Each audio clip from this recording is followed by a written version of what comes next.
हे सगळे मान्यवर ज्यांना विजयी करण्याचा तुम्ही संकल्प केला आहे त्या फेरदार बजरंग सोनवणे, व्यासपीठावरचे सगळे मान्यवर, विविध राजकीय पक्षांचे नेते, विविध संघटनांचे नेते आणि जिल्ह्याच्या सगळ्या भागातून या ठिकाणी आलेल्या आपण बंधू भगिनींना आज मला एका गोष्टीची आठवण होती की ही जिल्हा संकट असतील, दुष्काळ असेल, पण मनानं अतिशय दिलदार लोकांचा हा जिल्हा आहे.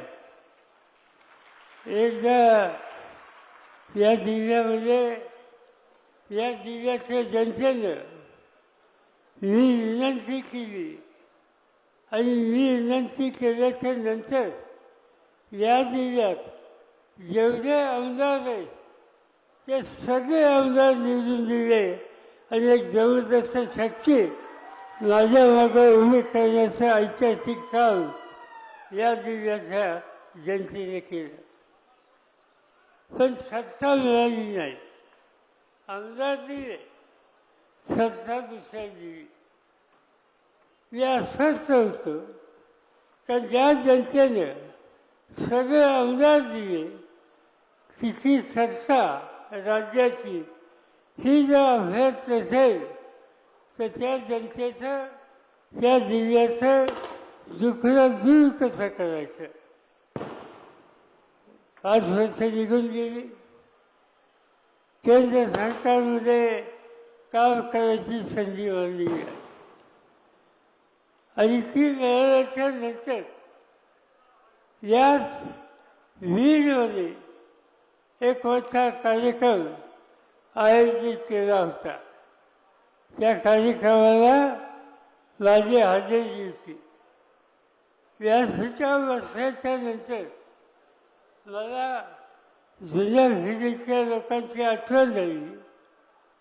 या जिल्ह्याने एकदा क्रांतिसिंह नाना पाटील यांना मोठ्या मताने विजयी केलं.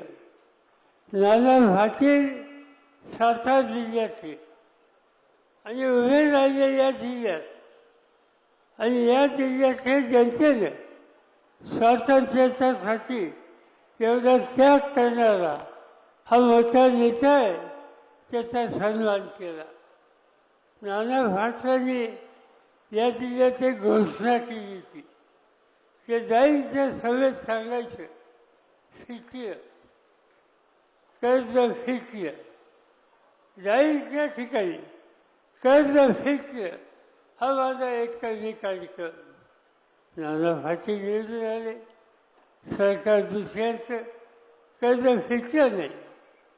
पण माझ्या हातात सत्ता आल्याच्या नंतर ज्या जिल्ह्यांनी सगळे आमदार दिले, ज्या जिल्ह्यामध्ये क्रांतिसिंह नाना पाटलांनी कर्ज फिक्याची घोषणा केली त्या संबंधीचा निकाल घ्यायची संधी नेत्याने मला दिली. इथे 16 दिल्लीला गेलो आणि 8 दिवसाच्या आत 71,000 कोटीचं कर्ज माफ करून टाकलं शेतकऱ्याच्या डोक्यावरचं. आणि हे काम याचा लाभ देशातल्या सगळ्या राज्यांना झाला. पण त्याची सुरुवात या बीड जिल्ह्यातल्या कष्टकरी शेतकऱ्यांनी घाम घालून जे काही पिकवलं आणि त्याची किंमत मिळाली नाही त्यामुळे तो संकटात गेला. त्यामुळं ही माफी सर्व देशातल्या शेतकऱ्यांना मिळाली. ती तुम्हा बीडकरवासियांच्या मार्फत तुमच्या विचारातून आणि तुमच्या धोरणातून ही मिळाली आणि म्हणून तुम्हा सगळ्यांना लाख लाख धन्यवाद देऊ इच्छितो. आज काय दिसतंय? आज देशाचं राज्य नरेंद्र मोदींच्या हातामध्ये.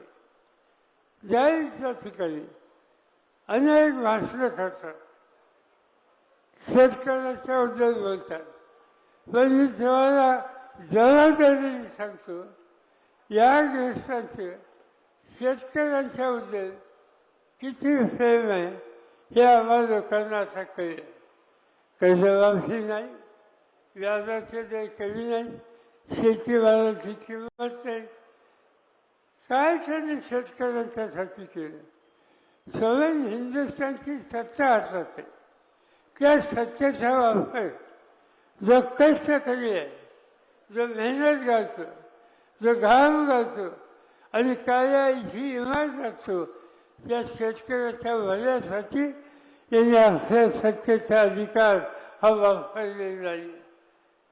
आपल्याला माहिती आहे की 2-3 वर्षापूर्वी दिल्ली ही देशाची राजधानी, त्या दिल्लीमध्ये पंजाब, हरियाणा, उत्तर प्रदेश या भागातले हजारो शेतकरी दिल्लीच्या सीमेवर बसले. काय मागत होतं? शेतीमालाच्या किमती वाढवून द्या, खता औषधाच्या किमती कमी करा, शेतकऱ्याच्या पोरांना शिक्षण आणि नोकरीच्यासाठी काही ना काहीतरी करा, ही मागणी त्यांची होती. ती मागणी करण्याच्यासाठी दिल्लीला आले, त्यांना दिल्लीच्या बाहेर थांबवलं. शेकडो पोलीस आणि अनेक अधिकारी हे फासवले. पुढे येऊ नये म्हणून रस्त्यामध्ये काय काय गोष्टी करून अडथळे केले ते त्यांनाच माहिती. पण ते बहादर शेतकरी होते, पंजाबमधले होते, हरियाणाचे होते. त्यांनी ठरवलं की जोपर्यंत केंद्र सरकार आमच्या दिल्लीला जायचा रस्ता मोकळा करत राहील तोपर्यंत आम्ही इथून उठणार नाही. आणि आपल्याला आश्चर्य होते, 1 वर्ष उन्हाचा विचार केला नाही, थंडीचा विचार केला नाही, पावसाचा विचार केला नाही. ही सगळी त्या भागातली शेतकरी मंडळी रस्त्यावर येऊन बसली. 1 वर्ष त्यांनी आंदोलन त्या ठिकाणी केलं. 700 शेतकरी उन्हात साधावे, थंडी वाढावे, मृत्युमुखी पाहिजे.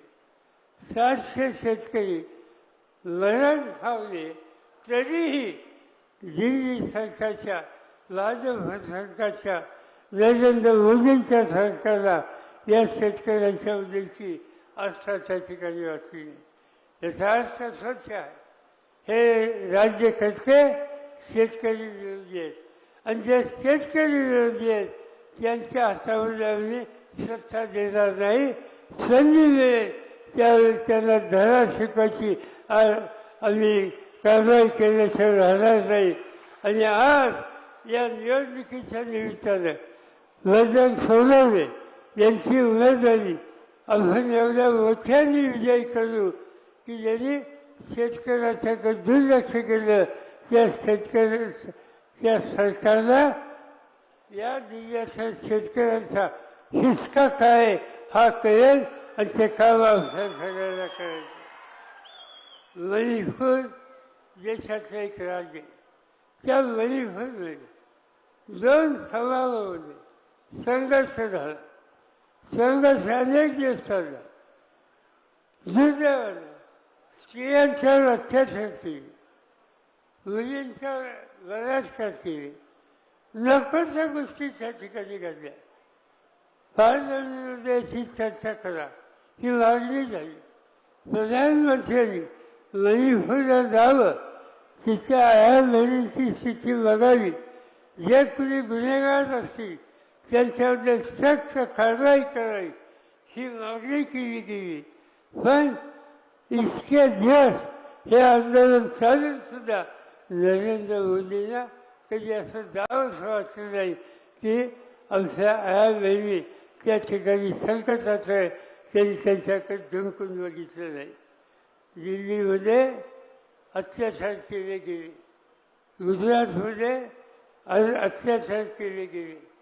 लिंकित भावना नावाची एक भगिनी गुजरातमध्ये काही लोकांनी अल्पसंख्याकांच्यावर अत्याचार केले. हे लोक जे अत्याचार करणारे होते ते लिंकत भावनेच्या घरात घुसले, तिच्यावर अत्याचार केले, तिच्या लहान मुलीच्यावर अत्याचार केले. आणि गंमत अशी आहे की ज्या वेळेला या अत्याचार करणाऱ्यांना पकडलं गेलं, केस केली गेली आणि केस केल्याच्या नंतर कोर्टाने त्यांना 11 वर्षाची शिक्षा दिली. आणि ती शिक्षा दिल्याच्या नंतर मोदी भाजप यांच्या सरकारने काही दिवसांनी त्यांना सोडून दिलं. ज्या लोकांनी या बहिणींचा अत्याचार केले त्यासाठी कोर्टाने त्यांना शिक्षा दिली, हे माहीत असताना सुद्धा त्यांची शिक्षा माफ करण्याचं काम भाजप सरकार, मोदी सरकार यांनी दिल्लीमध्ये केलं. याचा अर्थ हा की इथल्या शेतकऱ्यांच्या वदीची असतात या या बहिणींच्या संबंधीची असतात. या देशामध्ये 2 महत्त्वाची राज्ये, एकाचं नाव दिल्ली, देशाची राजधानी आहे. आणि त्या देशाच्या राजधानीवर अरविंद तिथे मुख्यमंत्री, त्या मुख्यमंत्री आणि त्या मुख्यमंत्र्यांनी अतिशय चांगलं काम केलं. त्यांनी काम जे केलं ते शेतकऱ्यांच्यासाठी करायला फारशी संधी नव्हती, पण नागरिकांच्यासाठी आरोग्याच्या सेवा चांगल्या दिल्या, नागरिकांच्यासाठी शिक्षणाच्या सेवा चांगल्या दिल्या. हे सगळं करून चांगलं काम ते करत होते. केंद्र सरकारने, मोदीच्या सरकारने योग्य कामाला मदत केली नाही म्हणून त्यांनी त्यांची टीका केली. परिणाम काय झाला?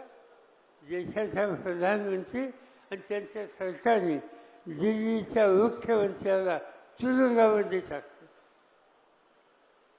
मुख्यमंत्र्याला तुरुंगात. आनंद आहे, हल्ली त्यांची सुटका झाली काही दिवसाच्यासाठी. पण तुम्ही विचार करा, मुख्यमंत्री प्रामाणिकपणानं काम करतो, तरुण पिढीच्या भवितव्याचा विचार करतो, आजारी माणसाला मदत करतो, स्वच्छ कारभार हे ज्याचं वैशिष्ट्य आहे. केवळ मोदींच्या टीका केली म्हणून त्या मुख्यमंत्र्याला आज तुरुंगामध्ये टाकलं. मला आनंद आहे सुप्रीम कोर्टाच्या पुढं ही केस गेल्याच्या नंतर त्यांची सुटका झाली. पण सत्तेची गुजरी आणि सत्तेचा गैरवापर कसा करतात याबद्दलचे उत्तम उदाहरण आहे. झारखंड नावाचं राज्य आदिवासींचं राज्य, सवन राज्यामध्ये आदिवासींची संख्या अधिक आहे आणि त्या ठिकाणचा मुख्यमंत्री आदिवासी समाजाचा आहे. आदिवासींचे प्रश्न सोडावेत यासाठी सतत प्रयत्न करणारा हा मुख्यमंत्री आदिवासींच्या कामाकडे मोदी गव्हर्नमेंटचं लक्ष नाही म्हणून त्यांच्या टीकाची भली केली तर त्या झारखंडच्या मुख्यमंत्र्याला आधी तुरुंगामध्ये टाकलेले आहे. याचा अर्थ आपण हे बघितलं पाहिजे, सत्ता ही यांच्या डोक्यात इतकी शिरली की कुणी टीका केली ती सुद्धा त्यांना सहन होते. आणि दुसऱ्या बाजूनं मोदी पाहिजे ते बोलत आहे, कुणाबद्दलही बोलत आहे. हा देश एकसंघ ठेवायचा असेल ते हिंदू असोत, मुस्लिम असोत, दलित असोत, शीख असोत, ईसाई असोत, या सगळ्यांना एकत्र ठेवावं लागेल. या सगळ्यांचा अस्पृश्य हा वाजवला पाहिजे. पण दुर्दैवानं हा देशाचा प्रधानमंत्री जाहीरपणानं मुस्लिम समाजाच्या विरुद्ध बोलतो, जो समाज या देशात कष्ट करणाऱ्या सगळ्या लोकांच्या खांद्याला खांदा लावून देशाच्या भल्यासाठी कायम तत्पर आहे, त्या समाजाला वैद्यकीय करण्याचं काम आज या देशाच्या प्रधानमंत्र्यांनी केलं. आणि त्याचं कारण एकच आहे की त्यांची वाढ, त्यांची विचारधारा एका वेगळ्या प्रकारची आहे आणि त्यांच्या मनामध्ये मुस्लिम आणि गरीब लोकांच्या उद्देशचा द्वेष हा कायम आहे. तो द्वेष आज या ठिकाणी बघायला मिळतो. आणि जो मुख्यमंत्री पदावर बसलाय, जो प्रधानमंत्री पदावर बसलेला आहे, त्याला सर्व जाती धर्माच्या लोकांना न्याय द्यायची भूमिका घ्यावी लागेल. हे मोदींच्याकडून होत नाही आणि त्यामुळं मोदींना मदत होईल अशा प्रकारचं कुठलंही काम तुम्ही आणि मी करायचं नाही. हा निर्णय घेतला पाहिजे आणि तो निर्णय घ्यायचा असेल तर बजरंग सोनवणे यांना मोठ्या मताने तुम्ही या ठिकाणी विषय करा आणि एक नवीन इतिहास तयार करायला हातभार लावा. मला आनंद आहे की शेतकऱ्याच्या कुटुंबामध्ये जन्मला, शेतकऱ्याच्याबद्दल आस्था असलेला, शेती अर्थव्यवस्थेला कारखानदारीची जोड देणं किती जरूर आहे याची जाण ज्यांना समजली अशा व्यक्तीला आणि या दुष्काळी भागामध्ये, जिल्ह्याच्या भागामध्ये आज कारखानदारी उभी करून शेतकऱ्याच्या उसाला चांगला भाव देण्याचं काम जो करतो त्या बजरंग सोनवणेंना मोठ्या मताने आज आपण या ठिकाणी विजयी केलं पाहिजे. मी जिल्ह्याच्या दृष्टीनं एक गोष्ट मला मुद्दाम सांगायची. हा जिल्हा कष्टकऱ्यांचा जिल्हा आहे. हा जिल्हा पुरोगामी विचाराला पाठिंबा देणारा जिल्हा आहे. हा जिल्हा समाजातल्या सगळ्या घटकांना एकत्र ठेवणारा जिल्हा आहे आणि त्यामुळे आपल्याला समाजातल्या सगळ्या जाती धर्माच्या लोकांना एक ठेवलं पाहिजे. काही लोकांचा प्रयत्न आहे की जातीमध्ये धर्मामध्ये अंतर वाढावं, कटुता वाढावं. पण मी आपल्याला सांगू इच्छितो आणि मला या जिल्ह्यातल्या सामान्य माणसाचं जे अंतःकरण माहिती आहे ते अंतःकरण बघितल्याच्या नंतर मग इथे हिंदू असो, मुस्लिम असो, श्रीलंकास असो, आदिवासी असो, आज या सगळ्या समाजाचे लोक एकत्र राहणं, एकत्र येऊन पुढे जाणं आणि जो एक छत्रपती शिवाजी महाराजांचा हा जो विचार आहे तो विचार घेऊन आज कुणी जरांगे फुलं येत असतील, आणखीन कुणी फुलं येत असतील, त्या ऐक्याच्या विचाराला ज्यांनी हातभार लावला त्या सगळ्यांना आपण लोकांनी सहकार्य केलं पाहिजे. त्यांचं धोरण काय हे समजून घेण्याच्यासाठी मी आणि राजेश टोपे एक दिवशी या जिल्ह्यामध्ये आलो.